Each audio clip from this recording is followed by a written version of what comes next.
Ambassador Zix Thara's crystalline appendages trembled as she read the transmission for the third time. Around the circular chamber of the Galactic Council, representatives from 47 civilizations sat in stunned silence. The holographic display flickered with the impossible message that had arrived just moments ago. The Terran Defense Coalition hereby declares its intention to launch a preemptive strike against all Council member worlds within the next solar cycle. Resistance is futile. Surrender now or face annihilation. High Chancellor Vorthak, his 6 eyes blinking in rapid succession, was the first to break the silence. This has to be some kind of joke. The humans? Invading us? His guttural laugh echoed through the chamber, but nobody joined in. Commander Relka of the Arcturus fleet leaned forward, her scales shimmering with agitation. Chancellor, my scouts confirm massive fleet movements in the Sol system. They're not joking. The chamber erupted in chaos. Representatives began speaking over each other in dozens of languages, their translation implants struggling to keep up with the cacophony. Dr. Quintel, the Council's chief xenobiologist, raised his tentacles for attention. Friends, please. We must think rationally about this. Humanity is a level 2 civilization at best.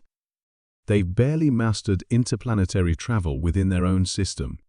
The idea of them challenging the combined might of 47 advanced civilizations is— He paused, searching for the right word. Absurd. Ambassador Zix Thara's voice cut through the noise like a shard of ice. Absurd or not, we cannot ignore this threat. The humans have proven unpredictable in the past. Every being in the chamber remembered the human integration crisis of 2387. When Earth had first been contacted, the Council had expected a typical primitive response, either cowering submission or primitive aggression that could be easily crushed. Instead, humanity had done something unprecedented. They had listened, learned, and then politely declined membership while simultaneously reverse engineering every piece of technology they could get their hands on. In the span of 50 years, Zix Thara continued. They went from struggling to reach their own moon to establishing colonies throughout their solar system. They didn't just copy our technology, they improved it.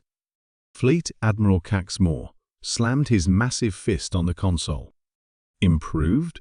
Bah! Crude modifications at best. My armada could glass their entire planet in a matter of hours. Then why, asked a quiet voice from the observation gallery, are they so confident?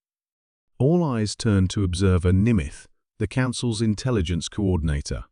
Her species, the Watchers, were renowned for their analytical abilities and had never been wrong in their threat assessments. Observer Nimeth, Chancellor Vorthak said carefully, "What have your networks discovered?" The diminutive being descended to the chamber floor, her silver robes rustling. 3 days ago, we lost contact with the monitoring station in the Proxima Centauri system. Initially, we assumed equipment failure. Yesterday, we lost contact with the research outpost at Wolf 359. This morning, she paused, her large eyes reflecting the chamber's lights. We lost contact with the entire Tau Ceti observation fleet. The silence that followed was deafening. That's impossible, Admiral Cax Moore whispered. Those are heavily defended positions. The Tau Ceti fleet alone had over 200 ships. The last transmission from Tau Ceti was fragmentary, Nimith continued. Something about humans appearing from nowhere, moving at impossible speeds, using weapons that seemed to bend the laws of physics. Dr. Quintel's tentacles writhed nervously. But we've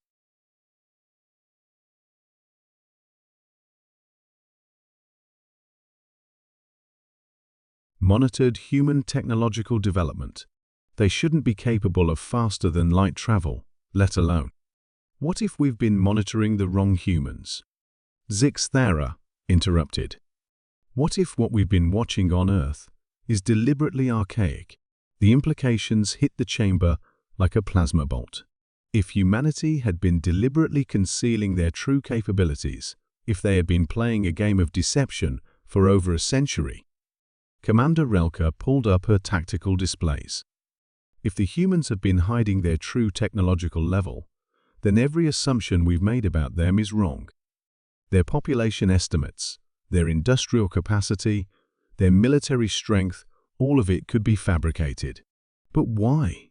Chancellor Vorthak asked, though part of him already knew the answer. Observer Nimith's response was barely audible, because they've been preparing. Not just for first contact, but for war. They've been studying us, learning our weaknesses, while we dismiss them as primitives. The holographic display suddenly flickered to life again, showing a new message. This one was different. Instead of text, it showed a human figure in what appeared to be advanced military armor. The being's face was hidden behind a reflective visor, but when it spoke, its voice carried the weight of absolute certainty.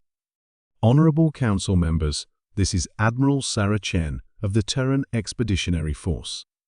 You have exactly 72 hours to begin evacuating your military installations and government centers. This is not a negotiation.